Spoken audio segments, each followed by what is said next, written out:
আমাৰ দেবেন দাদা স্কুটি লৈ মোক নিবলৈ আহিছিলে, কিন্তু মই ক'লোঁ তই পিছিতত বহ, আজি মই স্কুটি চলাম। স্কুটি চলাই মই গৈ আছোঁ পল্লৱী ঘৰলৈ। এয়া আমি পল্লৱী ঘৰ পালোহি। পল্লৱী ঘৰত বাৰ্ষিক নাম আছিল, সেইবাবে আমাক লগৰবোৰক নিমন্ত্ৰণ জনাইছিল। প্ৰতি বছৰে নিমন্ত্ৰণ জনায়, সেইবাবে আহি পালোঁ আমি পল্লৱী ঘৰত। পল্লৱী কোন বুলি কওঁতে চিনি পোৱা নাই ন? দেখুৱাই আছোঁ। এয়া হ'ল পল্লৱীৰ মাক আৰু এয়া হ'ল পল্লৱী। আৰু মই যে কোচত লৈ আছোঁ ভণ্টিজনী, সেইজনী পল্লৱীৰ ভাগিন হয়। ইমান মৰম লগা দেখিছেনে? আৰু এইফালে আমাৰ ফোনত বিজি বাস্তৱ আৰু এয়া হ'ল আকাশ। বাস্তৱ, এতিয়া তই ভণ্টিজনী ল।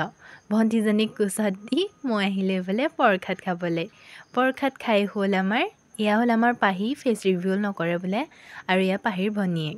এইফালে দেখিছেনে ব্লেক টি চাৰ্ট পিন্ধি যে বহি আছে, এয়া হ'ল আমাৰ দেবেন। আগফালে চাব আহিলোঁ কি হৈ আছেনো। এইফালে সকলোৰে ভোজন গ্ৰহণ কৰিব হৈ গ'ল। পাহিয়ে আমাক এৰি আগতীয়াকৈ ভোজন কৰিবলৈ বহি গ'ল। এয়া দেখিছেনে? পুনৰ আহি গ'লোঁ একে স্থানলৈ। এয়া দেখিছেনে দুয়োটাই শুই আছে, ফোন টেপাই টেপি আছে। আৰু মই আটাইতকৈ বিশেষ কাম এটা কৰিবলৈ গৈ আছোঁ, সেয়া হ'ল আকাশৰ মূৰত হেয়াৰ ষ্টাইল। এইবাৰো ইয়াক ভালদৰে সজাইছিলোঁ লিপষ্টিক লগাই। এইবাৰ বাৰু লিপষ্টিক নলগাওঁ, ডাঙৰ হ'ল সি। আৰু এইফালে দেবেন দাদাই আমাৰ ভিডিঅ' কৰি আছে। এতিয়াহে গম পাইছোঁ মোৰ যে সি ভিডিঅ' কৰি আছে। আমাৰ আকাশিক কেনেকুৱা লাগিছে ক'বচোন। হাঁহি দেখো তাৰ। অলপ দেৰিৰ পাছত আমিও আহিলোঁ ভোজন গ্ৰহণ কৰিবলৈ। আজিৰ দিনটো সঁচাই বহুত ভাল লাগিছে, সকলোৰে মাজত মিলা প্ৰীতিবোৰ দেখি।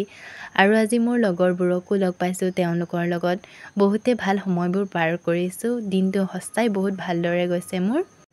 কথা কৈ থাকোঁতে ভাত ভাজি কেতিয়া দিলে গমকে নাপালোঁ।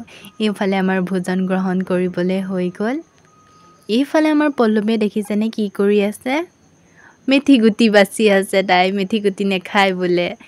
লগৰবোৰ লগ পালে কি ধৰণে সময়বোৰ পাৰ হৈ যায় গমকে পোৱা নাযায়। মোৰ ক্ষেত্ৰতো এনেকুৱা হয়।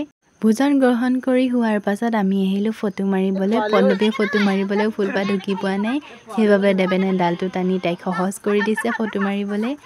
এইবোৰ ভাল লগা মুহূৰ্তৰ সৈতে আজি ভিডিঅ'টো ইমানেই। Bye bye.